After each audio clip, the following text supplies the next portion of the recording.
os líderes? Você que é líder, em nome de Jesus. Vamos orar pelos nossos pastores. Eu estava aqui, o Senhor me falou para nós orarmos por eles. Porque eles passam por lutas visíveis e lutas invisíveis. Recentemente eu tive sonho de algumas guerras espirituais e eu acredito que possa me alcançar, mas também nós precisamos orar pela vida dos nossos pastores. Só quem sabe, a vida ministerial sabe o peso que ela traz. E às vezes com o peso traz também responsabilidades. E as nossas orações têm muitos efeitos nessa situação, amém? Então nós vamos orar pelos nossos pastores, crendo que eles são de Deus nas nossas vidas e que eles vão cada vez mais cumprir o chamado e o propósito de Deus, amém? Então estenda suas mãos aqui, vamos orar pela vida deles. Pai, nós te louvamos e te agradecemos pela vida do pastor Kesley, pela vida da pastora Lívia. Pai amado, nós pedimos ao Senhor, Pai amado, que o Senhor guarde a vida dos teus filhos. Pai amado, que o Senhor guarde a sua casa. Pai amado, em nome de Jesus. Pai amado, toda enfermidade, toda maldade. Pai amado, todo levante de Satanás contra a vida do teu filho e da tua filha. Nós te pedimos, Pai amado, e nós repreendemos todo o mal. Pai amado, que os pastores possam viver a alegria do ministério, para que eles possam, Pai amado, trocar o jugo, Pai amado, que muitas vezes são pesados, Pai amado, pelo seu fardo, Pai amado, em nome de Jesus. Nós te pedimos para que o Senhor levante mais homens e mulheres para umbrar com eles nesse ministério, para estar, Jesus, dividindo a carga e sendo coluna nesse lugar. Nós acreditamos que o Senhor quer levantá-los de uma forma com autoridade, como o Senhor já começou. Pai amado, em nome de Jesus, nós cremos, Pai amado, que a caminhada é longa daqui para frente. E nós estamos aqui te pedindo que o Senhor nos sustente e sustente a vida deles. Em nome de Jesus. Quem crê, diga amém. Amém, irmãos? Aleluia! Podeis tomar seus assentos, mas, como de costume, olha para a pessoa do seu lado esquerdo e direito e fala: que bom que você está aqui nessa noite.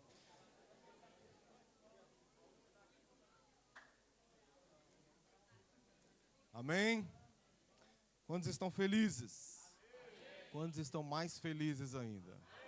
Aleluia! Glória a Deus! Como diz lá em Minas, é bom demais. Amém? Amém, irmãos?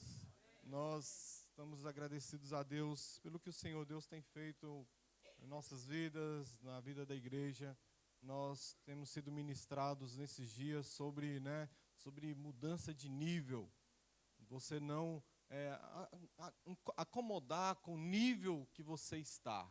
Porque nós fomos desafiados nesses últimos dias a buscar um nível maior do que nós estamos vivendo. Então, desde há uns 2, 3 semanas atrás, nós estamos sendo ministrados sobre isso, amém? Então, que você realmente continue buscando esse nível de excelência em nosso Senhor Jesus Cristo, amém? Meus irmãos, um aviso bem rapidinho aqui, mas muito importante mesmo para dar para a igreja. Dia 17 desse mês, daqui 2 semanas, no sábado, nós não teremos culto aqui no sábado, no dia 17. O nosso culto será no dia 18, às 11h30 da manhã. Amém, irmãos? Então, dia 17 desse mês, nós não teremos culto aqui, e sim no dia 18, às 11h30 da manhã. Por quê, meus irmãos? Tem um movimento global chamado Descende. Amém?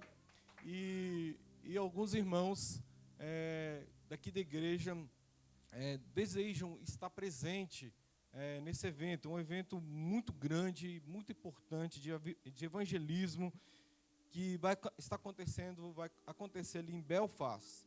Então nós estaremos colocando o link ali, acho que nós já colocamos o link ali na igreja, mas nós vamos estar mandando novamente para você, se você deseja ir para esse evento em Belfast. Vai começar, que horas começa lá?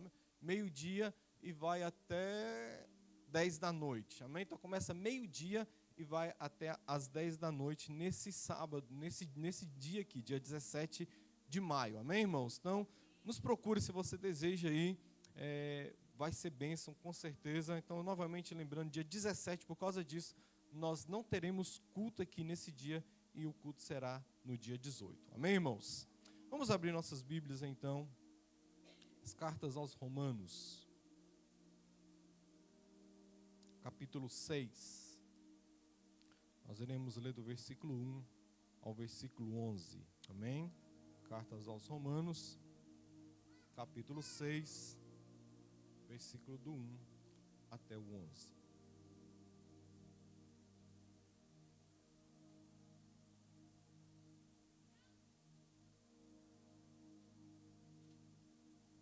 Amém? Eu vou ler aqui para ficar todo mundo numa versão. Então, qual seria a conclusão? Devemos continuar pecando a fim de que a graça seja ainda mais ressaltada? De forma alguma. Nós que morremos para o pecado, como seria possível desejar viver sobre seu jugo? Ou ignorais que todos nós que fomos batizados em Cristo Jesus, fomos igualmente batizados na sua morte? Portanto, fomos sepultados com ele na morte por meio do batismo, com o propósito de que, assim como Cristo foi ressuscitado dos mortos, mediante a glória do Pai, também nós vivamos uma nova vida. Se desse modo fomos unidos a ele na semelhança da sua morte, com toda a certeza o seremos também na semelhança da sua ressurreição. Pois temos conhecimento de que a nossa velha humanidade em Adão foi crucificada com ele, a fim de que o corpo sujeito ao pecado fosse destruído, para que nunca mais venhamos a servir ao pecado. Porquanto todo aquele que morreu já foi justificado do pecado. E mais, se morremos com Cristo, cremos que também com ele viveremos. Pois sabemos que, havendo sido ressuscitado dos mortos, Cristo não pôde morrer novamente, ou seja, a morte não tem mais qualquer poder sobre ele. Porque ao morrer para o pecado, morreu de uma vez por todas para o pecado. Todavia, quanto ao viver, vivem para Deus. Assim, dessa mesma maneira, considerai-vos mortos para o pecado, mas vivos para Deus em Cristo Jesus. Senhor meu Pai, nós te agradecemos, Senhor meu Pai, pela palavra. Nós te agradecemos, Senhor Deus, por tudo que o Senhor já tem começado a fazer em nosso meio. Nós te agradecemos, Senhor Deus, por quem Tu és, Senhor meu Pai. Ó Pai querido, neste momento, Senhor meu Pai, eu coloco a minha presença diante de Ti, Senhor meu Pai. Eu me coloco, Senhor meu Pai, diante de Ti, Senhor meu Pai. Senhor Deus, me usa, Senhor Deus, para trazer a palavra, Senhor Deus, a essa igreja, Senhor meu Pai. Que nós possamos sair daqui, Senhor meu Pai, entendido, Senhor meu Pai, com aquilo que o Senhor quer falar conosco nessa noite. Toda honra e toda glória pertence a Ti, em nome de Jesus. Amém. Amém, irmãos? Carta aos Romanos é uma das cartas mais profundas e transformadoras que tem no Novo Testamento, que é a carta realmente aqui aos Romanos. Ela não é uma carta comum, uma carta qualquer. Ela é uma verdadeira exposição do Evangelho de Cristo. Foi escrita por um homem, apóstolo Paulo, totalmente rendido a Cristo, movido pelo Espírito Santo, apaixonado por salvação de almas. Paulo, conforme nós falamos ele é o autor dessa carta, e ele escreve aos cristãos ali de Roma, uma igreja que tinha ali judeus convertidos ao cristianismo e também aos gentios que estavam ali naquela igreja. E Paulo, meus irmãos, interessante, quando ele escreve essa carta aqui, ele nunca esteve presente ali com ele, ele desejou, ele escreve na sua carta, ele fala: eu gostaria de estar aí com vocês, mas mesmo sem estar presente, mesmo sem conhecer aqueles irmãos, ele escreve uma carta de uma forma amorosa, realmente pastoral, para eles. Essa carta aqui, meus irmãos, o Evangelho, a carta aos Romanos é considerado o Evangelho de Paulo. Paulo colocou tanto carinho para escrever a essa carta aqui. Paulo escreve essa carta aqui, ele estava em Corinto, já na sua terceira viagem missionária, e ele já estava se preparando para ir para Jerusalém. Qual o propósito dessa carta? Afirmar a verdade do Evangelho, promover a unidade entre os irmãos e mostrar que a salvação é pela graça, mediante a fé, não por obras, nem por origem étnica.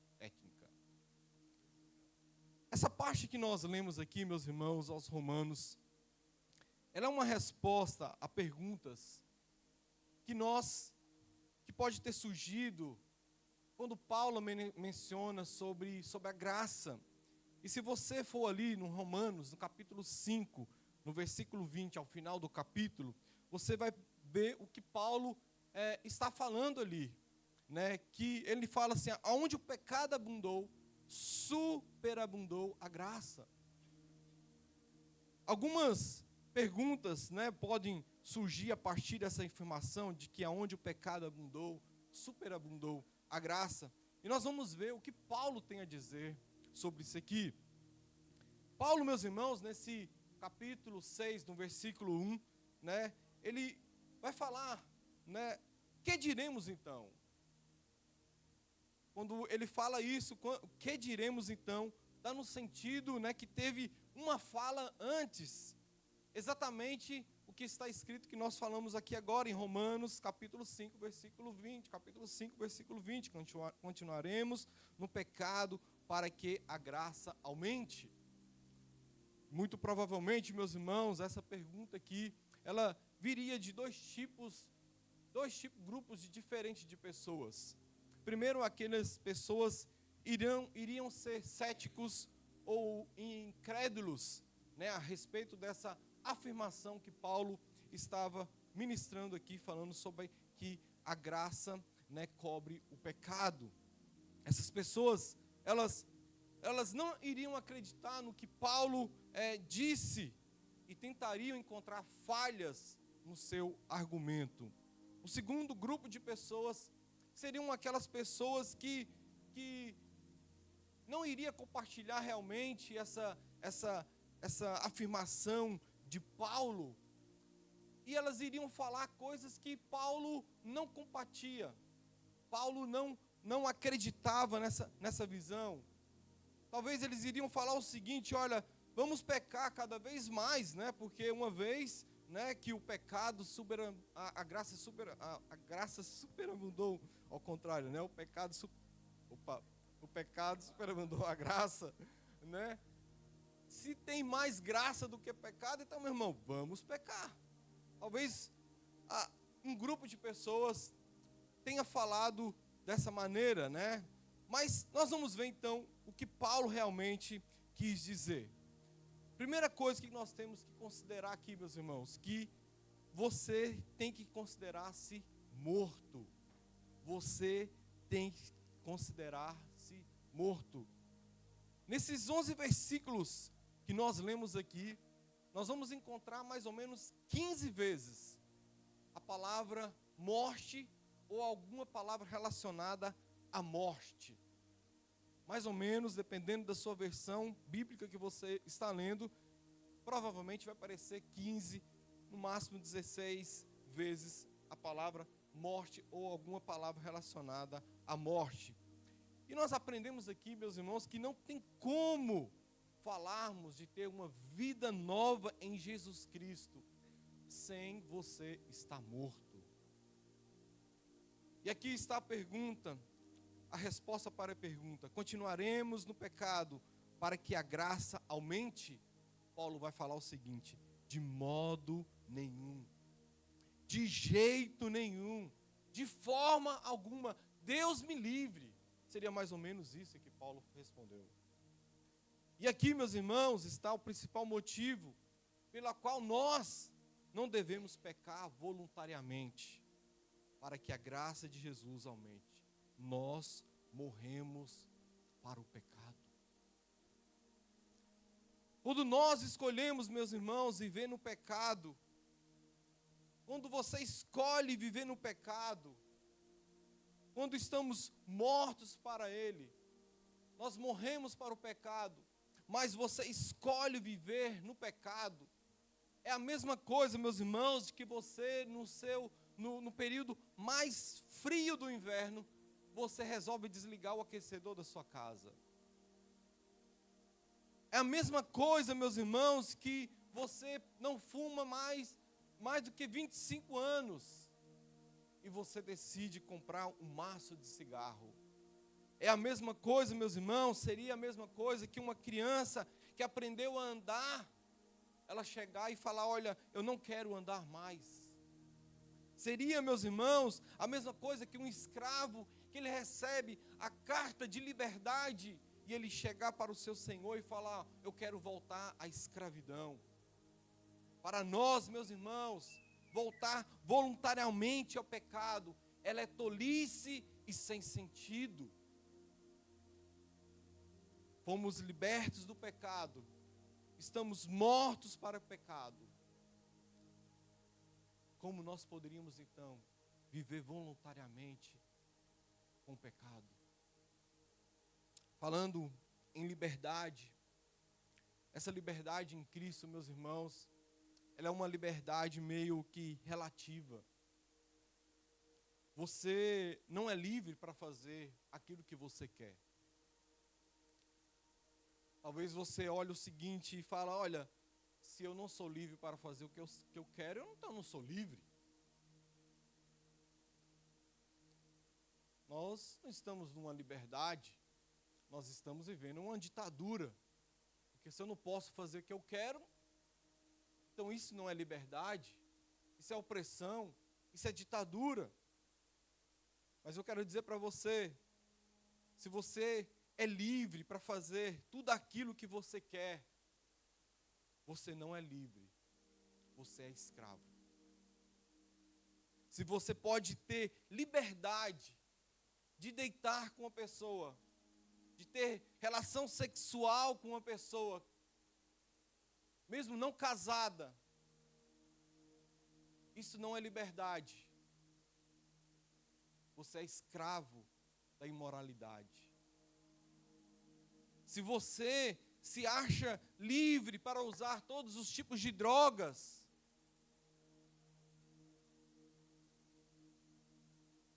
isso não é liberdade. Você é escravo das drogas. Então, se você somente fala sim para os desejos que você tem, você não é livre. Se você fala sim para tudo, você não é livre. Você é escravo. Porque o escravo, ele fala sim para o seu senhor. O escravo, ele não vai falar não para o seu senhor. Ele vai falar sim o tempo todo. Agora o livre fala não. Então essa liberdade que nós temos, tem que ver até que ponto ela está te aprisionando. O escravo é aquele que fala sim para tudo. O livre é aquele que tem liberdade para dizer não. Agora veja bem, meus irmãos, Jesus morreu para pagar as consequências do pecado. Nós não precisamos sofrer a morte espiritual, porque Jesus Cristo já morreu em nosso lugar. Por causa da morte de Jesus, não estamos mais mortos por causa do pecado. Nós estamos mortos para o pecado.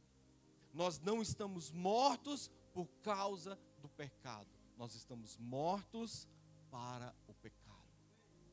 E o que é, meus irmãos, estar mortos por causa do pecado? Significa viver separado de Deus. Antes de conhecer Jesus, meus irmãos, o pecado mandava na nossa vida. Fazíamos, meus irmãos, tudo, o que o pecado queria. Fazíamos todos os desejos, mesmo sem perceber. Nós estávamos mortos espiritualmente, sem vida com Deus. É a mesma coisa, meus irmãos, você pegar o teu celular aí, bonitinho aí, mas de repente quando você olha, está sem carga, ele não vai funcionar nada, está lá, mas não tem vida, não tem carga nele. E assim era a nossa vida, mortos por causa do pecado. É como, meus irmãos, nós estivéssemos em um quarto escuro, sem saber que havia uma porta naquele quarto. Isso aqui é estar morto por causa do pecado. É vida sem Deus, vida sem direção, vida sem esperança. Agora, meus irmãos, o que é estar morto para o pecado? Significa que agora estamos em Cristo. O pecado perdeu o controle sobre nós. Não é que o pecado desapareceu da nossa vida, ele está aqui. Mas nós não somos mais obrigados a obedecer a ele, porque nós temos controle sobre ele. Isso é que é morto para o pecado. Imagine, meus irmãos, um exemplo então, se você tem um chefe extremamente cruel com você, ruim para você, e ele mandava em você, ele humilhava você, e de repente você arruma um serviço em outro local, mas esse chefe cruel, ruim, ele continua mandando mensagem, te ligando para você, e brigando e xingando você. Eu quero dizer para você, você tem autoridade para dizer para ele, você não manda mais em mim. É a mesma coisa, meus irmãos, você não mais está preso, a porta, ela foi aberta, a luz está acesa, você agora pode viver em liberdade em Deus. Antes de Jesus, o pecado mandava em nós. Agora em Jesus, eu posso dizer não para o pecado e sim para Deus. Morrer para o pecado, eu posso controlar. Paulo diz que nós estamos unidos à morte de Jesus. Ao morrer, Jesus pagou a penalidade por nós. O pecado não tem mais poder sobre nós. Meus irmãos, eu sei que antes de Jesus, nós andávamos endividados com pecado. Eu sei que muitos de nós aqui, como eu, tem um carro financiado. Alguns irmãos aqui têm, são mais chiques, tem uma casa que é financiada aí pelo governo. Um dia eu chego lá nessa casa aí, meus irmãos. Amém? E toda a igreja também. Então, quando me perguntam, você é dono desse carro? Eu vou falar para você, olha, e não. A maior parte eu acho que é o banco que é o dono. Meu carro, meus irmãos, ele na verdade não pertence a mim, ele pertence ao banco. O banco ele tem poder sobre esse carro. O banco ele tem poder sobre a sua casa. E antes de Jesus morrer por nossos pecados, o poder, o pecado tinha poder sobre nós. Éramos escravos do pecado e nós devíamos para o pecado. No entanto, com a morte de Jesus, morremos para o pecado. O pecado, ele não tem mais poder sobre nós. Nós não devemos mais, nada mais para ele, meus irmãos. E aqui, meus irmãos, tem um detalhe muito interessante.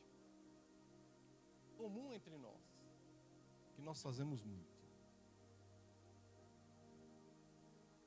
Nós queremos justificar sempre nossos erros. E nós queremos justificar os nossos pecados em alguma coisa. É ou não é verdade? Nós herdamos isso de Adão. Nós queremos justificar o meu erro e a minha escolha voluntariamente ao pecado. Eu tenho que falar, olha, eu falhei, ok, mas... Sempre tem um mas. E nós, meus irmãos, temos uma mania feia, alguns irmãos, de culpar a igreja pela sua falha.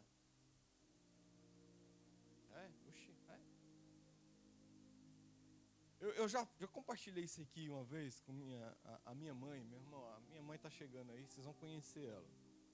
Ela não está do jeito que como era antes, não. Ela está mais calma agora. Mas a minha mãe falava na cara. E a gente tinha um amigo nosso no Brasil, ele tomava conta de uma congregação da igreja. E essa congregação era uma congregação pequena, ele era solteiro, era novo, e ele tomava conta ali daquela igreja, pequena congregação. Um dia estourou a bomba. Imagina. Imaginaram? Poderia ser? O irmão engravidou uma adolescente da igreja. E os irmãos foram ali conversar com ele, e ele falou o seguinte: olha, o diabo me atentou, ele destruiu o meu ministério, o que ele foi fazer? A minha mãe olhou para ele e falou: rapaz, larga de ser sem vergonha, foi você que foi deitar com a menina, aí tu vem culpar o diabo destruiu o seu ministério. Você destruiu o seu ministério porque você quis. Então nós tentamos externar os nossos erros e culpar alguém, culpar a igreja pelas nossas falhas, culpar pelas nossas fraquezas.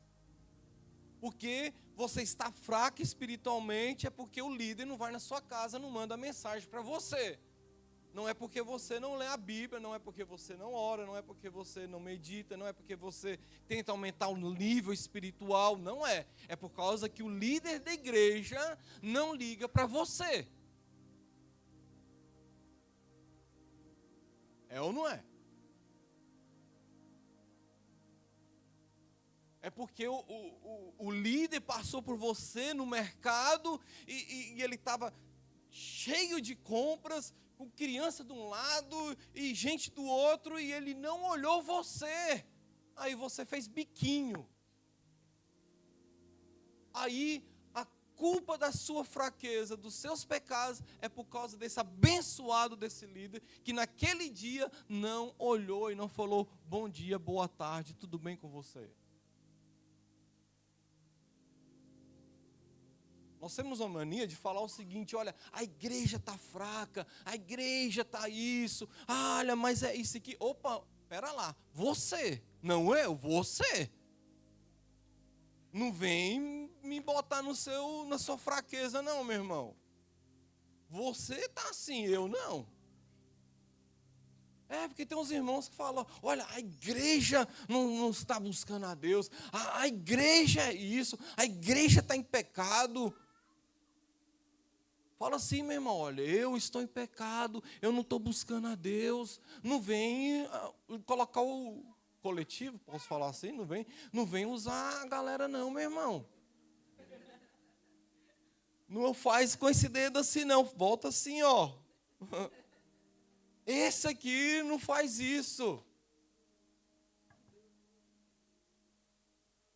Não é a igreja, é você. Aí nós falamos o seguinte: olha, a mensagem não foi, não está lá. O louvor não está lá. Amém, meu irmão? Vai aprender a cantar, vai aprender a tocar, e você vem aqui na igreja, faz os discipulados, faz as consolidações, e você começa a tocar violão, guitarra, abre a sua voz, começa a cantar. Mensagem, não sei o quê, os líderes, meu irmão, estuda então, e vem, e você começa a ministrar então. Então eu não posso criticar. Lógico, você pode criticar, e você deve. Você deve criticar. Mas para criticar, você tem que fazer também. Porque é muito fácil eu apontar o dedo para vocês se eu não faço. Então, meus irmãos, não externe os seus problemas coletivamente. É você. É você. Eu falo um negócio aqui, meus irmãos, a minha esposa sabe disso. Eu não ligo para isso. Eu não ligo para a data de aniversário. Se quer fazer aniversário para mim, faz. Se não fizer, não. Eu nunca tive esse problema, meu irmão. É ou não é, Lívia? Eu nunca tive esse problema. Não se preocupe. Olha, fulano de tal não deu os parabéns para mim. Irmão, eu estou pouco ligando, eu não sou ligado a isso, não se preocupa. Nossa, pastor, eu esqueci de dar os parabéns para você. Olha, não se preocupe, eu não sou ligado a isso. Eu não sou preocupado que se você deixe de me ligar ou me ligar, olha, não me interprete a mal do jeito que eu estou falando. Do jeito que eu quero dizer que, tipo, eu estou nem aí para as coisas. Mais ou menos isso. Sou relax, vamos falar assim. Mas, o que eu quero dizer, por mais que eu seja relax, eu estou falando isso, meu irmão, não fique aborrecido com o pastor da igreja, se ele não liga para você, ou se ele não te visita. Da mesma forma que você não liga, que você está me reclamando, que eu não te ligo, que eu não te visito, eu não recebo uma ligação dos irmãos, eu não recebo visita dos irmãos, não recebo um feliz parabéns para os irmãos, dos irmãos. Brincadeira, da igreja eu recebo parabéns. Mas não externe os seus problemas. Olhe você. Olhe você. Então nós morremos para o pecado. Imagine então, meus irmãos, se nós morremos para o pecado, e por que nós vamos voltar voluntariamente a pecar? Eu falei aqui dessa história aqui do carro que grande parte do nosso carro pertence a nós já, né? Não pertence mais ao banco. Nós estamos quase lá adquirindo 100% do nosso carro. Mas seria, meus irmãos, voltar ao pecado, é a mesma coisa de que ao final, que está a última parcela desse carro, adquirir 100% do direito do carro, eu chegar lá no banco e falar assim, olha, gerente, tá aqui, eu devolvo todo o carro para você de novo. Isso seria normal? Seria ridículo. Seria estupidez da minha parte. É por isso que Paulo estava falando isso, olha, aonde tem pecado, tem mais graça. Não é a hipergraça. Não é a hipergraça que você pode pecar à vontade e pronto, é festa. Não. É porque, pensa bem, meus irmãos, nessa genealogia. Olha só, se você tem que pensar o seguinte, se o chão está sujo com barro, como que você vai tirar a sujeira do chão? Jogando mais água. Você não vai limpar o chão com muito barro, com pouquinha água. Você vai precisar de muita água. E é assim. Aonde tem pecado, precisa de mais graça de Deus ainda. Então, meus irmãos, Paulo, ele ficou indignado com isso. Então, olha, como assim? Lógico que não. Não quer dizer que aonde tem muita graça, ele está dando condições, permissão para você pecar mais. Não, isso é estupidez. É estupidez você morrer para o pecado e você voltar voluntariamente para o pecado. Algo que você já enterrou, aí você volta de novo. Quem lembra do pastor Gilson que estava aqui? Lembra do pastor Gilson? O pastor Gilson conta no seu testemunho que ele disse que ele, na juventude, ele usou drogas, mas ele disse que com 50 anos de idade ele voltou a usar drogas de novo. Algo que ele já tinha enterrado há anos, ele voltou novamente. Isso nas minhas palavras, as palavras dele, e ele fala, olha, foi estupidez da minha parte. E é isso que Paulo está falando, olha, é estupidez da nossa parte voltarmos voluntariamente a pecar.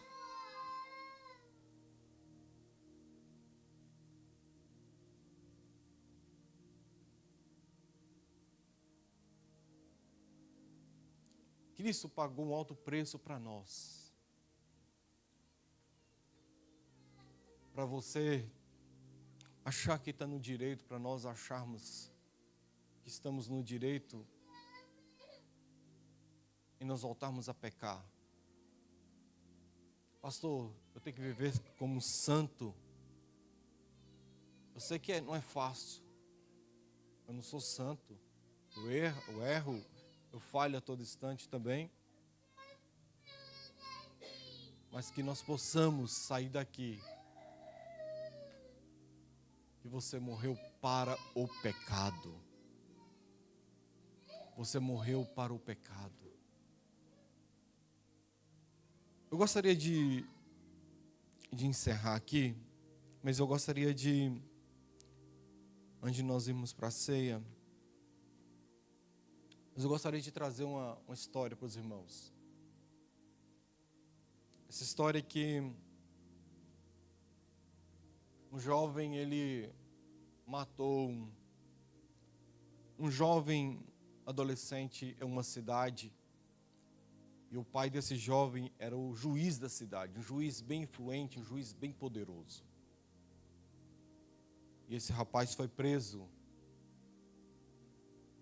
E no dia do julgamento, quando aquele jovem percebe, quem ia julgar o caso dele era o juiz, pai do filho que ele tinha matado, o pai do rapaz que ele tinha matado.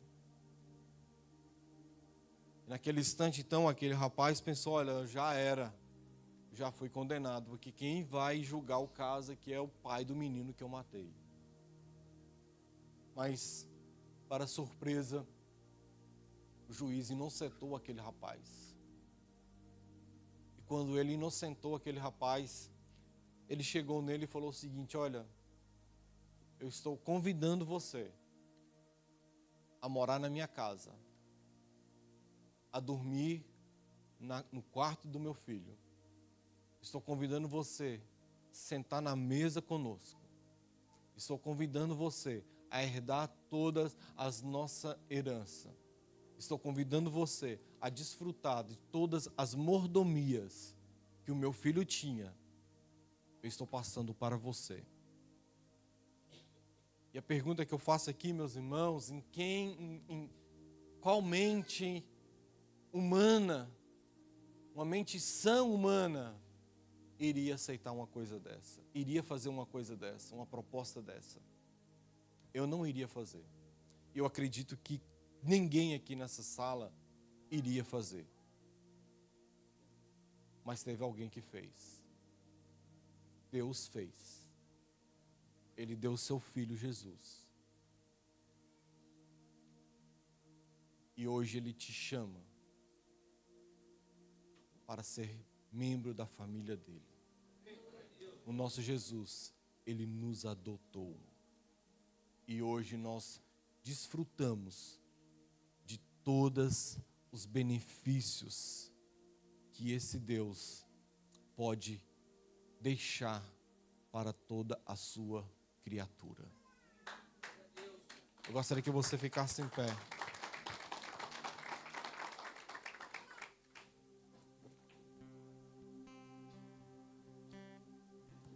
Com os olhos fechados.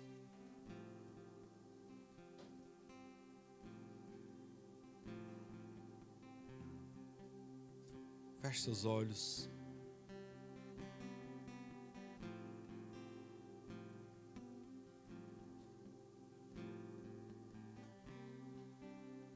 Mantém seus olhos fechados.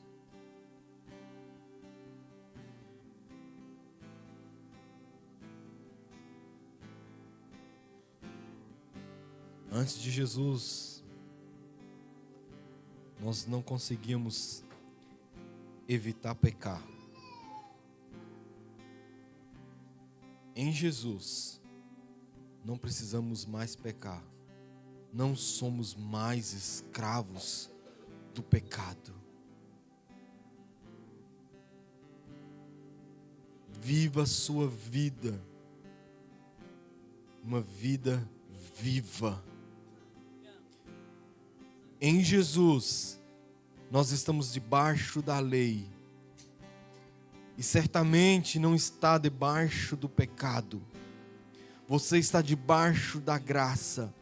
Então viva no poder da graça de Deus. Viva da forma como foi criado e chamado para viver, buscando Jesus e seus caminhos, cheios do Espírito Santo de Deus. Se você ainda não está debaixo da graça, venha ser preenchido e coberto pela graça de Deus.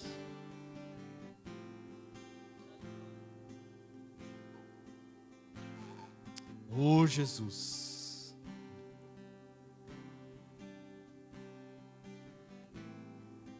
O Senhor nos adotou, Senhor Jesus. O Senhor nos adotou, Senhor Jesus.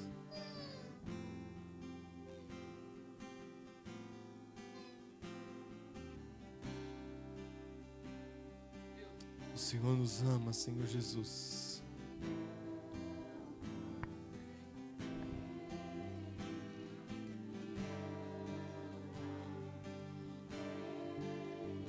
O Senhor Jesus te ama de uma forma incondicional.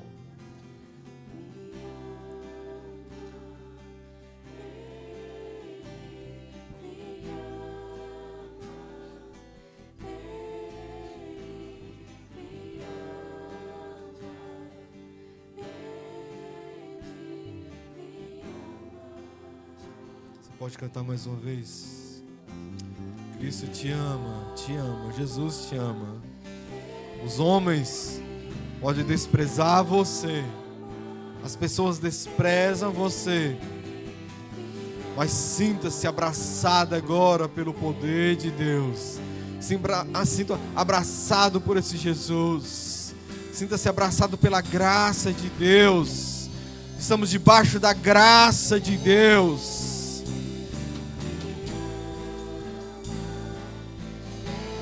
Oh, aleluia!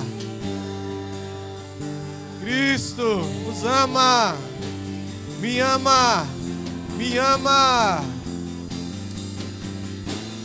Me ama, Ele me ama, Ele me ama, Ele me ama, me ama.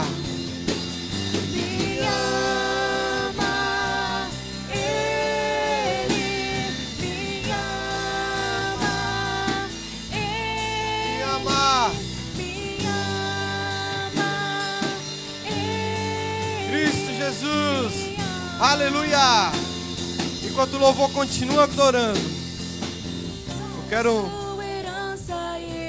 eu gostaria que você abraçasse alguém agora. E você, usado pelo poder de Deus, você vai ser usado agora pelo poder de Deus. E você será um canal de Deus agora. Você vai abraçar alguém agora. Você vai orar, interceder por essa pessoa agora. Você vai dizer que ela é amada. Ela é amada. Tem pessoas aqui que precisam ouvir isso aqui agora. Pessoas estão se sentindo desprezadas agora. Você vai abraçar essa pessoa agora. Sinta-se como fosse Deus, o próprio Deus te abraçando agora. Aleluia. Nos ama, Senhor Deus. Ama, canta la barra, suriena la barra, aleluia, me ama, me ama, me ama, ei, canta la barra, aleluia, aleluia, Cristo nos ama, Cristo nos ama, me ama. Nosso galardão, seu olhar de graça nos atrai à redenção. Se a graça é um oceano, estamos afogando. E o céu se une à terra como um apaixonado, meu coração dispara e o meu peito acelerado. Não tenho Aleluia! tempo pra